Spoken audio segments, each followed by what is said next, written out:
Push that rock here with Simpson Math. Let's talk about continuity and nice functions. In beginning algebra, what we study are the nice functions. Quadratics, lines, rational functions, exponential functions, logarithms. Those are the nice functions. Why are they nice? Their mothers taught them well. These functions are nice because they are continuous on their domain. They are continuous on their domain. That is what makes them nice. For instance, polynomials are always continuous.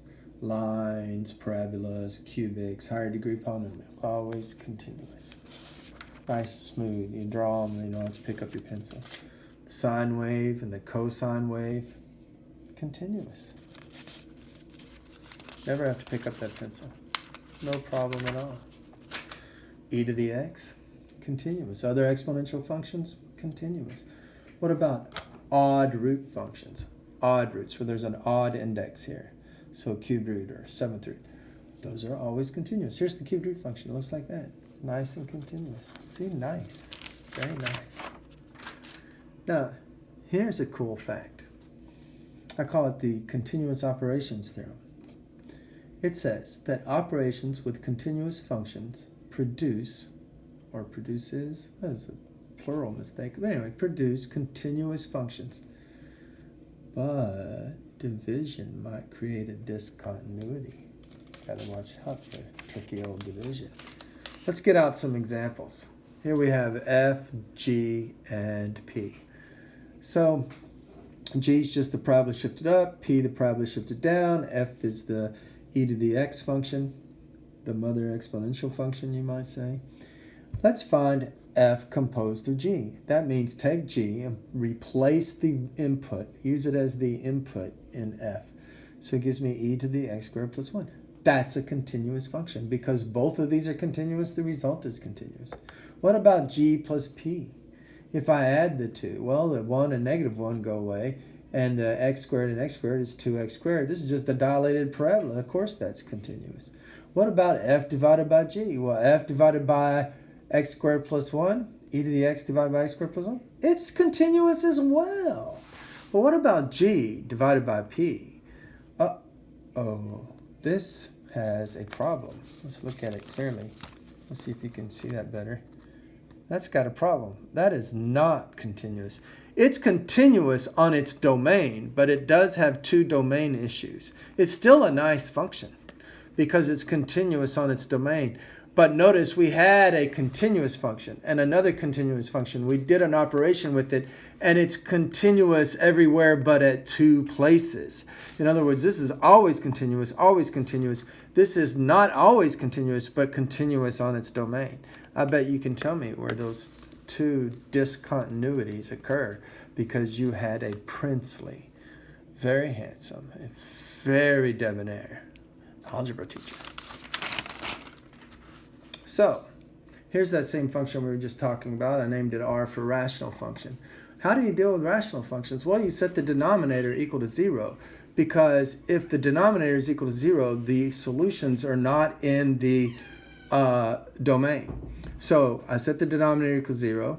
I factor. I set each factor equal to 0. And I get x, when I subtract here and add there, I get x equals a negative 1, and I get x equals 1. Now, those numbers will make this was the denominator, so it'll make the denominator of the function equal to 0, and then the function will be undefined.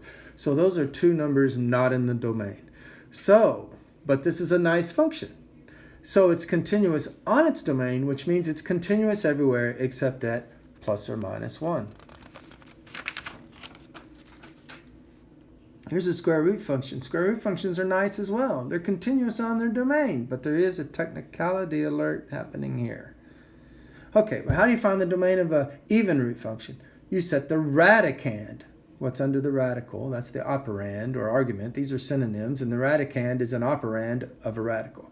Anyway, you set the radicand greater than or equal to 0, and you solve. So in this case, we get x must be greater than or equal to negative 3. So the domain of this square root function is negative 3 included to infinity. So we say, because it's a nice function, well, for other reasons, S is continuous on its domain from -3 to infinity. Now, technicality alert here. If you watch the video on the definition of continuity, you could quickly tell me that this function is not continuous at -3. It's clearly discontinuous. Why is that? Well, the value of the function is 0. Okay. Now, the limit would have to equal 0 for it to be continuous, but the limit doesn't exist. It exists from the right. From the right, the limit from the right is 0, but there is no limit from the left. And remember, the left and right limits have to be equal. Since there's no left limit, this limit doesn't exist. So therefore, this function is discontinuous. S is discontinuous at x equals -3. But we write it when we describe its interval of continuity as -3 included. Why would we do that? Why wouldn't we put a parenthesis? Well, we put the bracket so that we can distinguish this graph from this graph. What if we had a graph that was exactly the same, but it was undefined at -3? Well, clearly this one is not even continuous coming from the right. The right-sided limit doesn't even equal the value because the value doesn't exist. At least up here, the right-sided limit was 0 and it did equal the value. It's just that there was no left-sided limit. So that's clearly a difference. So while this function is discontinuous at this starting point, we say it is continuous from -3 to infinity included. Just a technicality. Don't let it get you all hung up. What about logs? Well, they're nice functions, so they're continuous on their domain. And the domain of a function, remember, of a log function must be positive. So it doesn't even allow 0 like an even root. So this is a parenthesis, okay? And since that's its domain, that's where it's continuous. What about tangent and the other trig functions other than cosine and sine? Well, they have domain problems.